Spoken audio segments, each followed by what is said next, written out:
વિષ્ણુ ભગવાને મધુ કૈટભ રૂપે મેલને બહાર કાઢ્યા અને હું ને તમે આવા મેલને મધુને કૈટભને અંદર નાખીએ છીએ. જો તો ખરા, જાગતા હોય તોય નાખીએ છીએ આપણે. આ મધુ અને કૈટભનો એક અર્થ એમ થાય, આમ તો શબ્દ ઉપરથી જ લાગે કે આને મધુ કહેવામાં આવે છે. મધુ એટલે કે મીઠું, મીઠું મીઠું વધારે પડતું હોય ને એને મધુ કહેવામાં આવ્યા છે. જે વધારે પડતા મીઠું મીઠું બોલતા હોય ને, ઘણા નથી કેટલા કે વાહ વાહ બહુ કરે છે. અચ્છા, વાહ નું ઊંધું કરો ને થાય હવા. કોક આપણી વાહ વાહ કરે ને એટલે સમજવાનું કે આપણને હવા મારવાનું કામ કરે છે.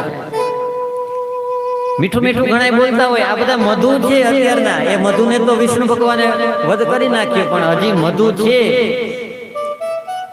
સૃષ્ટિની અંદર. એવા મધુ છે મીઠું મીઠું બોલતા હોય અને કઈક સારા પ્રસંગ હોય ત્યાં કડવું કડવું બોલતા હોય. આવા કૈટભ પણ છે. મધુ અને કૈટભ હજી પણ છે. એટલે આ મધુ અને કૈટભ છે ને એ તામસી સ્વભાવ બતાવ્યા છે. મધુનો તામસી સ્વભાવ છે અને કૈટભનો રાજસી સ્વભાવ છે, એવું બધા વિદ્વાનો કહે. એની ઉત્પત્તિ કેવી રીતે થઈ મધુ અને કૈટભની?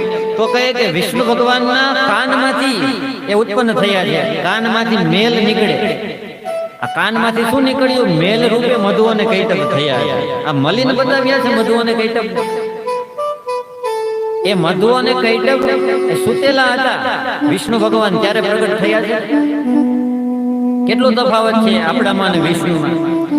વિષ્ણુ ભગવાન સુતેલા હતા ત્યારે એના કાનમાંથી મધુ અને કૈટભ નીકળી ગયા છે. યાની કે પોતે નિષ્ક્રિય હતા ત્યારે પણ એના કાનમાંથી મેલ નીકળી ગયા છે. આને વિષ્ણુ કહ્યા છે. અને એક આપણે છીએ કે આપણે જાગતા હોય તોય આપણા કાનની અંદર આપણે મેલ નાખતા હોય. આડોશ પાડોશમાં ઝઘડા થાય એટલે તરત જ ત્યાં કાન રાખીને સાંભળીએ આપણે કે લાવો તો કઈક સાંભળી લઈએ શું બોલે છે, કોણ બાંધે છે. ન સાંભળવાનું સાંભળીએ. મધુ કૈટભને આપણા અંદર નાખ્યા એ જ થયું. આ વિકારો છે, આ મલિન તત્વોને આપણા કાનમાં લઈ લીધા છે. ન સાંભળવાનું સાંભળીએ એટલે એ જ થઈ જાય.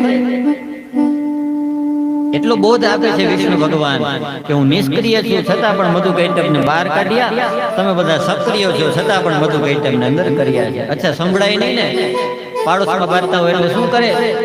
તરત જ હાવણું લઈને બારવા માટે ફરિયામાં આવી જાય. કદાચ ત્યાંથી સંભળાઈ જાય. છતાંય ત્યાંથી નો સંભળાય ને એટલે પાડોશીની ડેલી પાસે ત્યાં ફળિયામાં વારવા માટે જાય. ત્યાંથી સંભળાય છે. બાકી કોઈ દી પડોશીનું ફર્યું ન ઉડ્યા હોય, વારવા ન ગયા હોય. પણ આ છે સાંભળવું છે એટલા માટે. આ મધુ કૈટભને અંદર નાખવા છે ને એટલા માટે આપણે ત્યાં ઠેક જાય.